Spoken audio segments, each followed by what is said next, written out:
Okay, y'all, I'm back. I said I would give you my finished product of my squash and zucchini. There it is. And see how much water's in it? And that's the reason I say don't put water in your squash.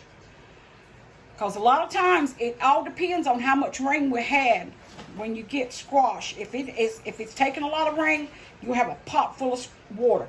And I've cooked these squash and I've cooked them and cooked them. I'm trying to get the juice out because I usually don't like it like that. But we're going to eat them like that tonight. I usually like them a little bit less water. And I could have cooked them like that, but I might have taken a chance to burn them, and I didn't want to do that because you cook them on a higher heat and cook them fast. Once you take the fat bag grease up and leave the grease in here, and you put them in that fat bag grease, and you leave that turn it on over medium, almost high.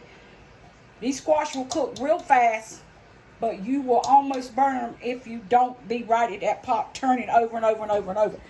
If you want to cook them slow, you cook them like this. But if you want to cook them fast and no juice, you steam them.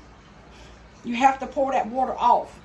But if that rate, I don't put my oil nor my seasoning in my squash until I cook all the water out. Then I put the seasoning on them if I want to cook them with no water at all. But usually I do this time of the year, unless I get these out in my garden. Now, if I get them out of my garden, I let them sit for a little while.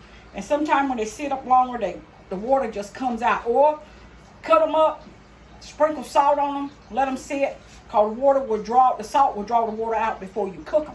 Then cook them and you won't have that much water. But some people like water in their squash, their steamed squash, but I don't. But this is the finished product, y'all. And I'll be back.